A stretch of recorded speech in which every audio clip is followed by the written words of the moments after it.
The new Taipei Shimen Safe Ocean Recreation Settlement is a premier destination for water sports. On a bright day, steady ocean breezes and cool sea spray make overheating seem like an unlikely threat.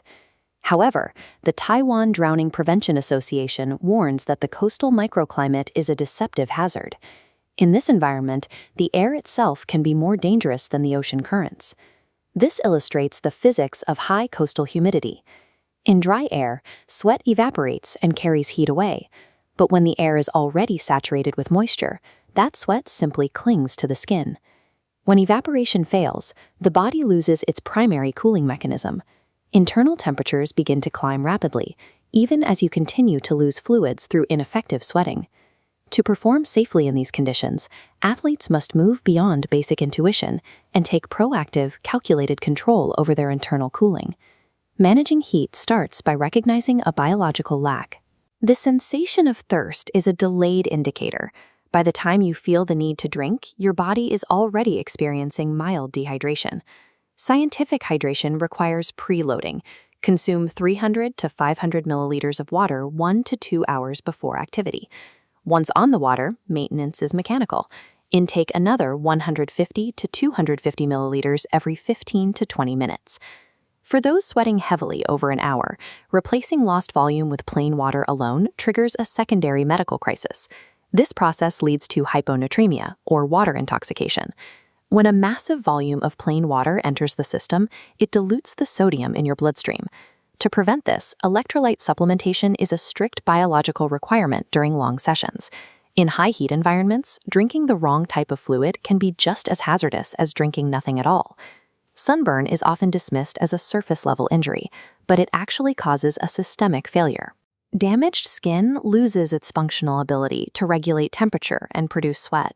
Protection requires specialized clothing. You need breathable, light-colored fabrics that reflect radiant heat while pulling moisture away from the body to encourage what little evaporation is possible. Headgear also plays a role in venting heat. Choose hollow top or highly breathable hats to allow thermal energy to escape from the top of the head. Physical preparation requires timing. Transitioning directly from an air-conditioned room into peak summer heat, especially between 10 a.m. and 4 p.m., shocks your internal systems.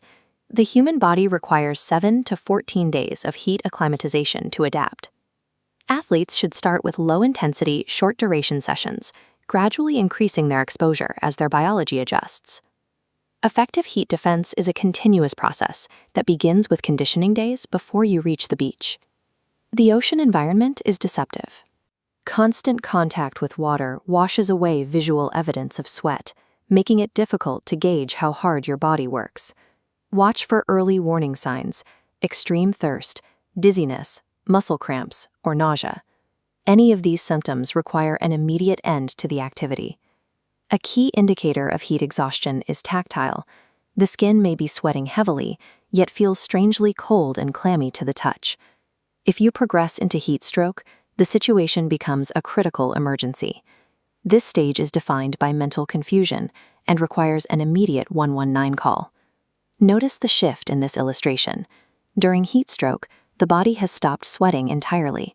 The skin becomes flushed red, hot, and completely dry. In the middle of intense heat, a body that suddenly stops sweating has reached the point of total biological system failure. While waiting for medical professionals, immediate intervention is necessary.